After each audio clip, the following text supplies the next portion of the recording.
할렐루야. 오늘 하루도 복된 날입니다. 우리 성도님들 오늘 또 누구를 만나든 어디에 가든 복의 통로로 쓰임받을 수 있기를 주님으로 축원합니다. 오늘 나눌 하나님의 말씀 출애굽기 21장 26절부터 36절 말씀입니다. 제가 봉독해 드리겠습니다.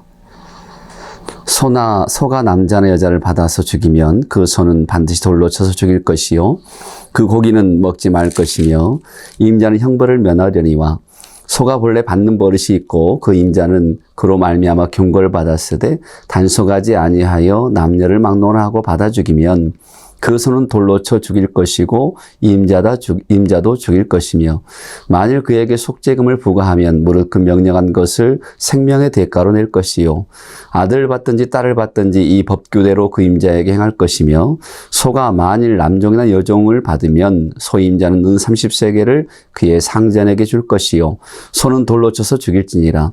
사람이 구덩이를 열어두거나 구덩이를 파고 덮지 아니하므로 소나 나귀가 거기에 빠지면 그 구덩이 주인이 잘 보상하여 짐승의 임자에게 돈을 줄 것이요 죽은 것은 그가 차지할 것이니라.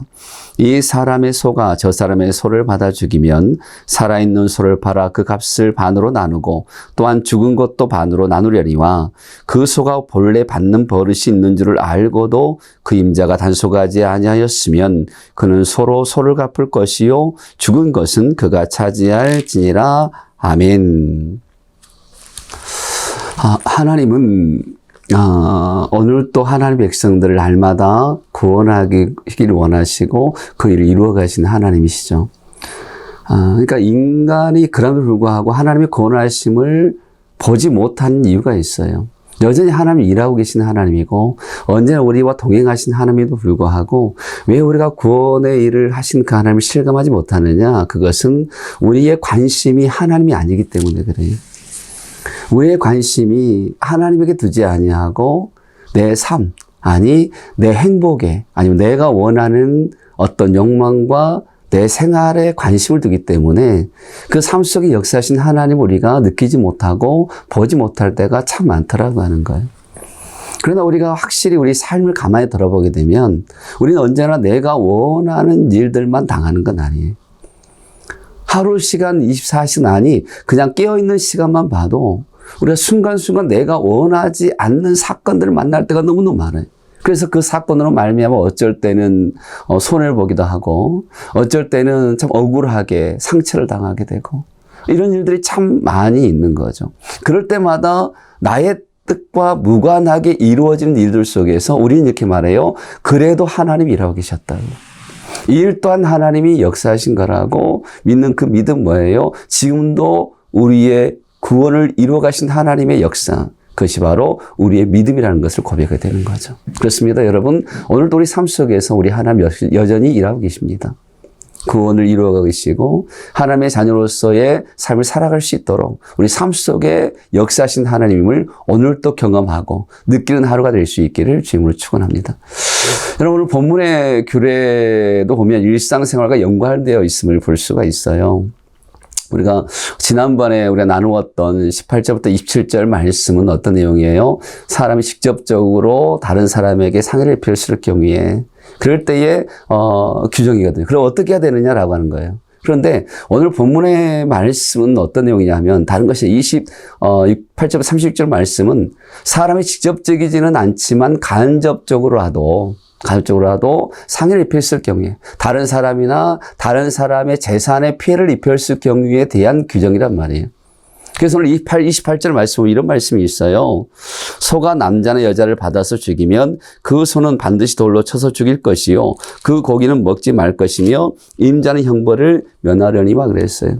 그러니까 만약 소가 남자나 여자를 받아가지고 사람이 죽었어요. 그러면 소는 반드시 돌에 맞아 죽어야 한다고 말하는 거예요. 그러면서 그 소가 부정하게 여기고 그리고 그렇기 때문에 그 소는 먹지도 못하겠어요. 여러분, 이것은 어떤 소 주인의 의도는 아니잖아요. 의도적으로 뭐 소를 통해서 사람을 해하고자 하는 그런 주인의 의도는 아니었기 때문에 소 주인의 형벌을 면한다라고 이야기를 했죠. 그런데 29절부터 32절 이하의 내용을 보면 이런 내용이 나와요. 소가 본래 받는 버릇이 있고 그 임자는 그로 말미암아 경고를 받았으면이라고 나와요. 그러니까 소가 원래 받는 버릇이 있었어요. 그런데 경고까지 주었음을 불구하고 소 주인이 그 소 관리를 소홀해 가지고 그 소가 사람을 죽였으면 그 주인도 역시 죽임을 당해야 된다라고 말하는 거예요. 그런데 사람이 사람을 죽인 경우에는요, 예외가 없어요. 그냥 반드시 죽여야 했죠. 그런데 소가 사람을 죽인 경우에는 재판관의 판단에 따라서 달라졌어요. 목숨을 대신하여 속죄금으로 대체할 수 있었단 말이에요. 죄질이 악하지 않는다는 이유를 대게 되면. 그러면서 돈으로 배상을 하는데 일괄적으로 똑같이 돈을 배상하지는 않았어요. 그래서 레위기 27장 3절부터 8절 내용에 보면 속전의 금액에 대해서 자세히 기록해 놓았습니다. 그 내용이 어떤 내용이냐면 5세부터 20세까지 남자는 은 20세겔과 여자는 은 10세겔을 내라. 그리고 자인일 때 20세부터 60세는 은 50세겔, 여자는 은 30세겔. 그리고 60세 이상이면 남자는 은 15세겔, 여자는 은 10세겔. 노예일 경우에는 은 30세겔을 배상해야 한다라고 기록되어 있죠. 여러분, 이것으로 보아서 그 당시 노예 값이 얼마인지를 알 수가 있어요. 은 30세겔. 여러분, 은 30세겔 하면 누가 생각나죠? 가룟 유다와 예수님이 생각나죠. 그러니까 가룟 유다가 예수님을 팔 때에 그냥 종의 값어치로, 종의 값으로 팔았다는 것을 우리는 알 수가 있어요. 그러면 이 세겔의 화폐 단위는 얼마 정도이냐? 지금도 이스라엘은 세겔을 씁니다. 세겔을 쓰고 있는데 이 은 한 세겔이요, 미국의 세겔이 은 한 세겔이죠. 그러니까 그 1불이에요, 1불. 1불이 4세겔이에요, 4세겔. 그러니까 1불이 4세겔로 했을 때에 당시에 은 한 세겔은 당시에 2, 4일간의 임금으로 보았다 그래요. 그러니까 우리가 은 30세겔이면 얼마나 대충 나오잖아요. 그리고 오늘 본문의 33절부터 34절에 보면 이런 말씀이 나와요. 그 구덩이 주인이 사람이 구덩이를 열어두거나 구덩이를 파고 덮지 아니하므로 소나 나귀가 거기에 빠지면 그 구덩이 주인이 잘 보상하여 라고 말씀이 나와요. 이 부분이 무슨 말씀이냐면 사람이 구덩이를 팠어요. 이 우물을 말하는 거죠. 우물을 파가지고 우물은 재산이기 때문에 나의 재산이거든요. 근데 그 우물을 덮지 않아가지고 거기에 소나 나귀가 구덩이에 빠져 죽었어요. 그럴 때에 그 배상은 주인이 해줘라. 우물의 주인이 해주어라 라고 말씀하시는 거예요. 그리고 35절부터 36절 말씀을 보면 이런 말씀이 나와요. 이 사람의 소가 저 사람의 소를 받아 죽이면 살아있는 소를 팔아 그 값을 반으로 나누고 또한 죽은 것도 반으로 나누려니와 라는 말씀이 나와요. 그러니까 소가 소를 받으면 짐승끼리 사고거든요. 그 피해는 반씩 나누어야 된다. 그런데 버릇이 있는데 단속을 안 하면 전체를 갚아라 라고 말씀을 하시는 거예요. 여러분, 이 세 가지의 손해배상법을 우리가 지금 제가 작게 말씀을 나누었는데 지금까지 나누어서 공통적으로 강조하는 메시지가 있음을 알 수가 있어요. 그 이전, 그러니까 18절부터 27절의 말씀을 보면 일반적으로 죄를 지을 때에 의도적이냐 우발적이냐가 바로 기준이었단 말이에요. 그런데 오늘 본문에서는 어떤 거냐면 다른 사람에게 피해를 주었는데 피해가 발생할 가능성이 있음을 알았느냐 몰랐느냐, 거기에 따라서 형벌을 결정하는 중요한 요소가 되었다는 것을 알 수가 있어요. 여러분, 그러니까 본문이 말씀하고자 하는 것이 뭐냐 하면 소와 우물로 대표된 각 개인의 소유물로 인해서 다른 사람이나 다른 사람의 재산에게 피해를 주지 않도록 해야 할 책임이 어디에 있다? 주인에게 있다 라고 지금 말씀하는 거예요. 주인에게 책임이 있다. 그래서 이 모든 공통적으로 강조하는 건 뭐냐면 소유주에 대한 책임에 대한 것을 묻고 있는 거예요. 여러분, 이것은 오늘날도 많이 적용되고 있어요. 예전에 1999년도에 4월 20일입니까? 콜로라도에 큰 총기 사건이 있었죠. 근데 이 4월 20일이요, 히틀러 태어난 날입니다. 근데 17세 되었던 엘릭과 딜런이라는 이 두 학생이요, 총기를 난사했어요. 엄청난 학살이 이루어졌죠. 이때에 13명이 목숨을 잃었고 26명이 부상을 입었습니다. 그러니까 이 총기를 안설하고 나서 이 학생들 스스로 목숨을 끊어버렸는데 당시에 이 교내 총기 사건이 전 세계적인 충격을 줄 만큼 엄청난 큰 사건이었단 말이에요. 근데 더 놀라운 게 뭐냐면 나중에 이 아이들의 일기장을 통해서 놀라운 사실이 공개된 게 뭐냐면 그 일기장에 이런 내용이 있었어요. 그러니까 이 사건을 계획하면서도 치밀한 계획을 써놓았는데 그게 뭐냐 하면 먼저 우리는 500명을 사살할 것이다. 그리고 나서 학교를 불태우고 그리고 나중에 여객기를 납치해서 도시 한복판에 떨어지게 할 것이다. 격추시켜버린다고 하는 내용까지도 계획에 두었다고 하는 거예요. 그러니까 얼마나 끔찍한 사건이었는지. 그러니까 당시 콜로라도 주에서는 이 사건을 가지고 엄청난 어떤 그 이슈뿐 아니라 형사 사건까지로 나갈 수 있었어요. 왜냐하면 이 두 학생의 부모에게 형사 책임을 묻겠다고 하는 거였죠. 자녀가 사건을 치렀는데 부모에게 형사 책임을 묻겠다. 그러면서 그 처벌해야 할 이유에 대해서 뭐라고 이야기했냐면 이렇게 이야기했어요. 아이들이 나치 중에 빠져드는 것을 알면서도 위험할 줄 알면도 불구하고 몰랐다고 하는 건 말이 안 된다. 자식이 저지른 일 책임을 져야지 라고 이야기한 거예요. 또 하나는 뭐냐면 총기를 어떻게 소지할 수 있었는지 소지한 것을 부모가 알았는지 부모가 자식에 대한 감독을 소홀히 한 데 대해서 누가 책임을 져야 되는지 철저하게 밝혀져야 된다라고까지 이야기했어요. 무엇보다 중요한 것은 뭐냐면 부모가 자식에게 할 일을 다 하지 못하여 그 자식이 범죄를 저질렀다면 당연히 부모가 처벌을 받아야 한다고 하는 거였죠. 여러분 이 부분이 그냥 단순한 자식만의 문제는 아닌 것 같아요. 제가 이 부분을 가지고 하나님을 가만히 묵상하는데 하나님께서 우리에게 그렇게 말씀하신 것 느낌이 들었어요. 하나님께 우리에게 모든 걸 주었잖아요.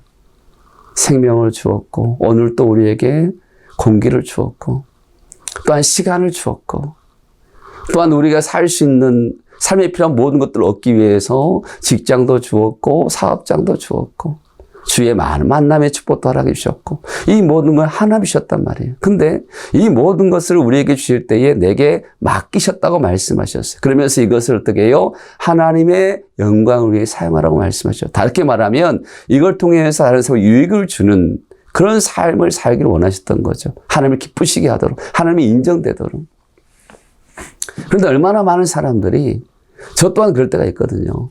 오직 자신만을 위해서 나만을 위해 사용할 때가 참 많아요. 이기적인 거죠. 너무나 이기적인 거예요. 하나님 주실 때에는 정말 하나님의 나라를 위해서 다른 사람의 유익을 위해 살 수 있도록 최선을 다하기를 원하시는 거예요. 그래서 우리에게 말씀하시는 거예요. 너는 복의 통로가 되어라. 복의 통로가 되어라. 세상에 빛과 소금의 역할을 감당하는 자가 되어라 라고 말씀하시는 거예요. 내게 주어진 것을 가지고 다른 사람에게 유익을 주는, 해를 주는 자가 되지 말라고 하는 거예요. 우리가 자녀들에게 바른 신앙을 물려주길 원한다고 이야기해요. 그러면서 우리는 말씀을 가르치고 예배를 가르치고 그리고 성경을 읽게 하고 그런 건 참 중요해요. 근데 더 중요한 게 뭐냐 하면 우리의 삶을 통해서 내게 주어진 것, 하나님께 내게 맡기신 것들을 가지고 어떻게 사용하는가를 자녀들에게 보여주는 이것이 바로 자녀들에게 바른 신앙을 물려주는 축복이 되지 않을까라는 생각을 했어요. 내게 주어진 것, 하나님이 다 주신 것인데 그래서 이것은 하나님의 뜻대로 남에게 유익을 주고 복의 통로로 사용되어지는 것들을 자녀가 본다고 한다면 이것은 자녀에게 물려주는 최고의 바른 신앙이 되지 않을까.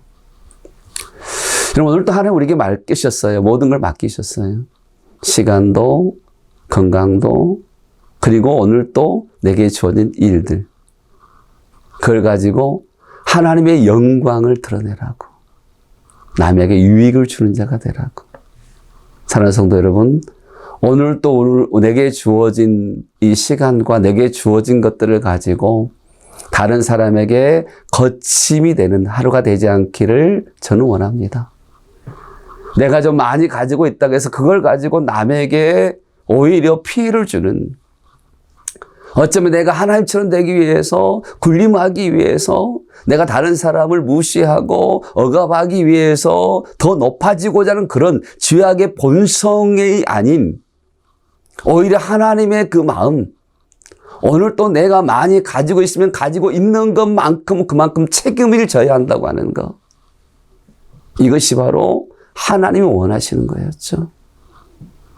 내가 많이 가지고 있는 것만큼 그만큼 많은 유익을 줘야 되고, 내가 건강한 것만큼 건강을 가지고 더 하나님의 영광을 누리고 다른 사람에게 유익을 주는 일에 내 몸이 쓰임받기를 원하는 것. 이것이 바로 하나님이 주신 축복을 누리는 그런 삶이 아닐까 생각을 해요. 사랑하는 성도 여러분, 오늘 또 남에게 내게 주어진 것을 가지고 유익이 되는 삶을 살아갈 수 있기를 기도하며 하루 시작할 수 있기를 원합니다.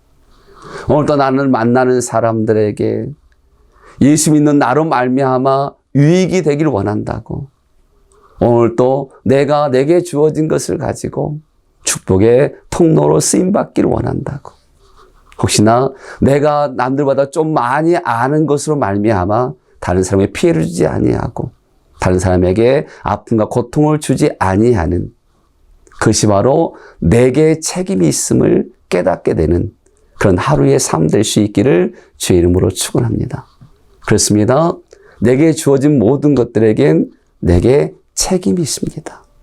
그것이 오히려 복의 통로로 쓰임받는, 그래서 남에게 유익을 주고 오히려 섬김을 통해서 하나님의 축복이 흘러들어가게 하는 은혜의 하루가 될 수 있기를 주의 이름으로 축원합니다.